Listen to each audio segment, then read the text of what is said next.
So the season 1 finale picks up 1 week after Davy's big blow up with her mom, and she's decided to leave the house, but she doesn't really have the place to go. She doesn't feel comfortable asking Paxton to move in, and her friends aren't talking to her, so that leaves Ben. And Ben's family's cool with it, even though the last person that lived with them was a foreign exchange student who tried to scam the family and sleep with Ben's mom. So Davy promises not to do any of that and sleeps in their Doobie Brothers-style guest house. And she's liking it, but Ben's starting to wonder what's actually going on with her legit home life. And Davy's vowed not to go back until her mom agrees not to move the family to India. It gets so bad that Kamala ends up coming to her school and asking her to come home, but she tells her the same thing: I'm not coming back until my mom agrees not to move the family to India. But her mom is still pretty dead set on moving the family to India, so much so that she calls up a realtor, the same one that they bought the house from, and tells the realtor that they're planning on moving to India. The realtor asks why they're deciding to move, and she tells her how her husband died. And the realtor says, I'll put it on the market, but just to let you know, he loved that house. And he really did love the house. It was the first house the couple bought together, and he had big plans for them, but she still says, put it on the market. Now, Davy's mom isn't the only one that's not talking to her, because Paxton is also being pretty quiet. Ever since Davy's mom went off on him, he's been real short with her, and every time she tries to talk to him, he hasn't had much to say. And it's pretty concerning for Davy because she thought the two were on the right track. While she's sitting at Ben's place looking at Paxton's Instagram, she finally gets a visit from her mother. And this is on the heels of her mom going to visit Dr. Ryan. And even though the therapy session wasn't for her mother, it was really just to get a checkup on Davy, it seemed like her mother got a good look into Davy's point of view on things. So because of this, she decided to go visit Davy at Ben's place. She tells Davy that she doesn't want to fight anymore, but they're planning on going to spread her dad's ashes tomorrow because it's her dad's birthday, and she really wants Davy there.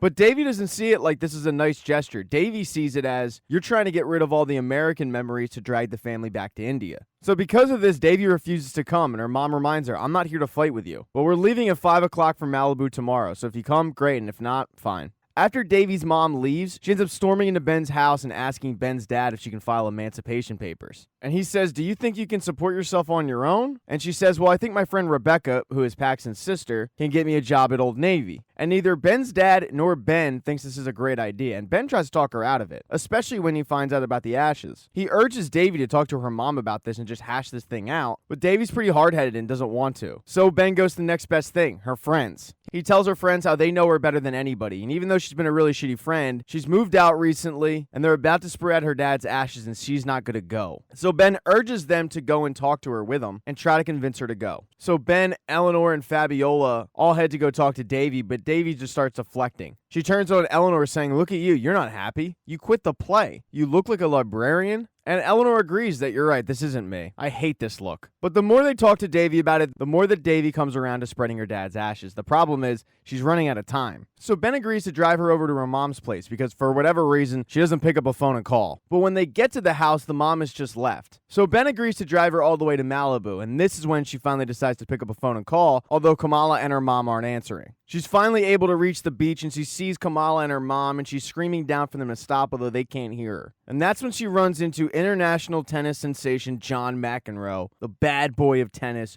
who narrates the show. And Davy explains the situation, why she's screaming down to these people, why she's upset, and McEnroe says, well, they'll hear me. And he screams down for them not to do it, and sure enough, they do hear him. Davy runs down and he's crying and starts apologizing to her mom and about what she said. And her mom says, no need to apologize. I thought the same thing that you said, and I do really care about you. And they end up spreading the ashes and thinking about all the good memories they had with their dad. When they're walking back to the car, Davy asks if they can have pancakes that night for dinner, just like her dad used to make, and her mom says, sure, but you have to come home. And Davy agrees it's probably time she head home. When she finally gets back to the top of the road, though, she is shocked to see that Ben has waited for her. When she gets to his car and asks why he waited, he says, I just wanted to make sure you're all right. And that's when she realizes that she hasn't really been seeing Ben in the right light and ends up kissing him. As she's making out with Ben, though, Paxton is calling her, but she can't hear it because her phone is on silent. And Paxton's calling her because Paxton had a conversation with Rebecca after Davy asked her for a job at Old Navy. And Rebecca ended up asking Paxton why she hasn't been around, and Paxton said not to be conceited, but I'm cool, and she's not. And Rebecca says, you kind of sound like a douche right now, but Paxton gets defensive and says, I'm not being a douche. Her mom came at me about my intelligence, just insulting me. And Rebecca makes the best point of all. If you don't go for her, then her mom was right. You are an idiot. And in that moment, Paxton realized maybe Davy is the one that I want to be with. So he drove to her house, but of course she wasn't there, and that is why he picked up the phone to call Davy, but Davy is making out with Ben in his car. And that is how season 1 of Never Have I Ever ends. Please consider subscribing to the channel. Like the video if you ended up liking it. If you thought it sucked, obviously there's a thumbs down. Hey, sharing is caring, so hit that share button and spread this video or whatever. There's a comment section that I don't pay attention to because nasty comments make me feel bad. So if you wrote something nice, I do appreciate it. I'm just probably not going to see it. Ignorance is bliss.